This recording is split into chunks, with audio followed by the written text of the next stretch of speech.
Este aluno pergunta: minha esposa reclama que sou doente por sexo.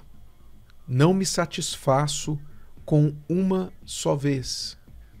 O que faço se não consigo me saciar ou satisfazer?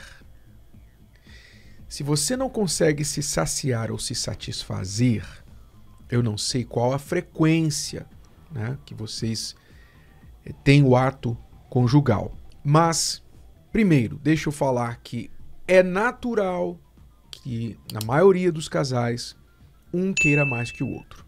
Para um, está suficiente uma frequência mais baixa e para outro tem que ser mais alta. Isso é natural. E como qualquer outra coisa no casamento, você resolve isso tentando se encontrar no meio do caminho. Não tem que ser nem do jeito de um e nem do jeito do outro. Os dois, por amor, se encontram no meio do caminho. Não adianta você impor sobre o outro o seu jeito. Ah, eu quero 3 vezes por dia. Eu quero todo dia. A outra quer só uma vez na semana. Então não tem que ser nem todo dia e nem ser uma vez na semana. Tem que ser 3, 4 vezes na semana.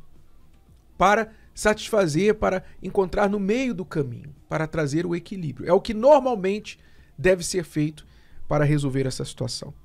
Agora, se ele fica insistindo, Cristiane, se ele fica cobrando demais da esposa, então é óbvio, ele está se alimentando, ele está estimulando esse lado sexual dele com outras coisas, provavelmente com pornografia, com imagens sugestivas, conteúdos sugestivos na internet, no celular, na televisão, na literatura, que vai aguçar ainda mais esse apetite sexual. Então, se ele quer regular isso, ele tem que diminuir esses estímulos também. É igual o açúcar, né? Quando você tira o açúcar, é difícil no início, mas depois você se acostuma a ficar sem muito açúcar. Você até come doces de vez em quando, mas você não tem aquele vício, porque o açúcar, ele é viciante. Assim também o sexo. Se a pessoa está sempre vendo coisas que trazem a ela, né, esse pensamento, essa vontade, esse desejo sexual, né? Aquelas coisas que ela vê, por exemplo, você está sempre no meio de pessoas que gostam de falar desse assunto. Você está sempre assistindo seriados que têm muitas cenas de sexo. Você está vendo coisas na internet que também promovem o sexo, né? Às vezes você não está assistindo pornografia, mas só das pessoas que você segue no seu Instagram, você está lá sendo motivado a pensar nisso, porque hoje em dia muitas mulheres se vestem, né? Vamos dizer aqui, vamos ser sinceras, algumas mulheres hoje, a moda é vestir igual uma prostituta se vestia no passado. Hoje eu não sei nem como as prostitutas se vestem mais para se diferenciar, porque hoje as mulheres estão se vestindo também desse jeito, né? Então, e não só imagens, mas também música, por exemplo. Música, quer dizer, muitas músicas sugestivas. Quanto mais ele fica se alimentando dessas coisas, né, colocando isso na cabeça, falando disso, pensando nisso, mais ele vai ter fome disso, mais ele vai querer isso. Então, eu acho que o problema dele, isso aqui é um problema, porque ele diz que não consegue se saciar ou satisfazer. Eu vejo que o sexo virou um vício para ele. Isso já é um problema. Isso não é só a questão, um gosta mais, outro gosta menos. Que parece que ele é viciado em sexo. Que o sexo, uma vez o sexo não é o suficiente, nunca vai ser suficiente, ele vai querer várias vezes no dia. E claro, ninguém vai conseguir ficar nesse ritmo para o resto da vida. A mulher vai se sentir usada, vai chegar, porque não vai ser um momento íntimo entre eles mais. Vai ser só para saciar essa vontade dele. Vai ser só para saciar, satisfazer o que ele quer, né? Então deixa de ser um momento conjugal entre os dois ali para ser uma coisa que, assim, ele tem vício naquilo, ele tem fome daquilo, ele só quer aquilo e ele não está pensando nela. Egoísmo, né? Em outras palavras, egoísmo. Então há um desequilíbrio, o que sugere pelas palavras que a sua esposa usa para se referir ao seu apetite sexual, tudo sugere que há um desequilíbrio da sua parte. E se há um desequilíbrio, é porque quando a pessoa está desequilibrada, é porque tem um peso, tem alguma coisa puxando-a mais para um lado do que para o outro. Então você tem que ver o que está te puxando mais para o lado do sexo do que para o lado do equilíbrio. Porque a vida não é só de sexo, a vida não é só de uma coisa, não é? Casamento não é só sexo. Casamento não é só romance, casamento não é só conversa. Casamento é uma combinação de coisas. E vocês têm que equilibrar o tempo, a vida de vocês para ter um pouquinho de cada coisa, para uma vida ser completa e não haver desequilíbrios. Outra coisa, você deve aprender a praticar o domínio próprio. O homem, como a mulher, o ser humano, tem seus apetites.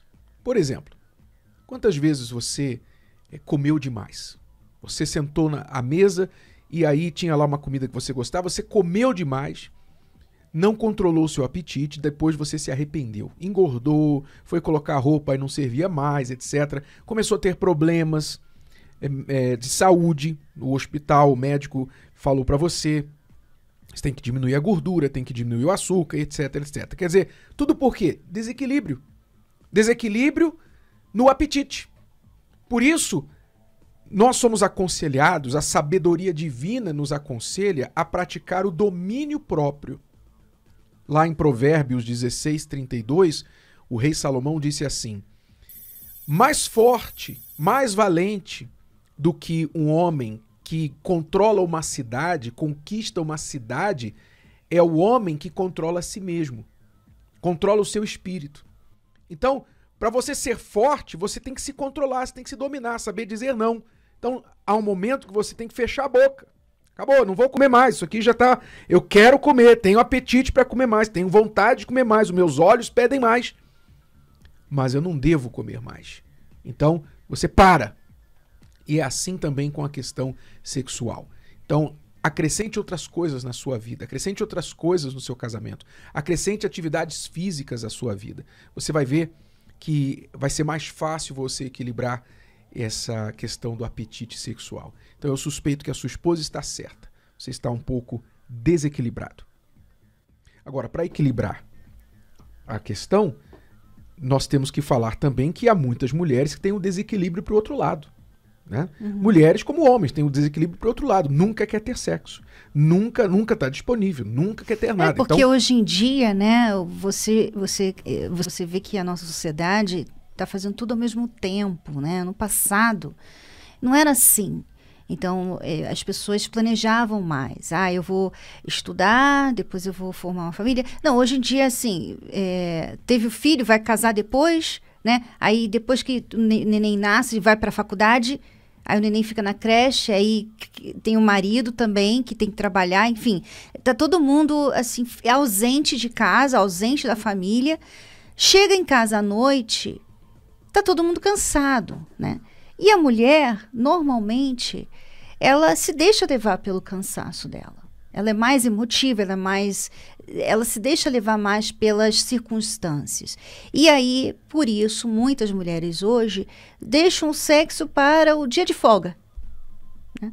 O sábado, né? Ou o dia, aquele dia do mês que eles não vão estar fazendo nada no dia e esse dia pode. Quer dizer, ela deixa uma parte tão importante do casamento, que não é uma coisa só física, né? O sexo, ele está muito ligado à intimidade do casal, à vida, a parceria do casal. Quer dizer, às vezes você pensa que aquilo ali é só um ato físico, é só para, né, saciar a vontade física de alguém, mas não, é muito mais que isso. O sexo liga o casal. O sexo faz do casal um só. Então, é um ato espiritual também. E se você não dá valor, se você não valoriza, sabe, isso, você vai realmente ficar deixando para depois. Vai ficar deixando mais, para o fim do mês, para outro mês que vem, né? Algumas pessoas deixam meses, ficam meses sem ter nada. E sempre com a desculpa, não, mas eu estou cansado, eu tenho muita coisa para fazer, eu tô irritada, eu tenho muita coisa, muito estudo, eu tenho que estudar, eu tenho filho, eu tenho isso. Quer dizer, tudo isso é válido, mas você tem, assim como você tira um tempo para tomar banho, e você tira um tempo para escovar o dente, para fazer seu cabelo, para se arrumar, você tem que tirar um tempo para o sexo no casamento. Senão, isso também é desequilíbrio. Tá? Então, nós não devemos andar nos extremos, nós devemos andar no equilíbrio, no meio. Sempre é bom lembrar isso. Deus é equilíbrio. Se você olha a criação de Deus, tudo tem um equilíbrio. Se você tira o equilíbrio das coisas, então entra o caos. Eu não creio que é isso que você quer para o seu casamento.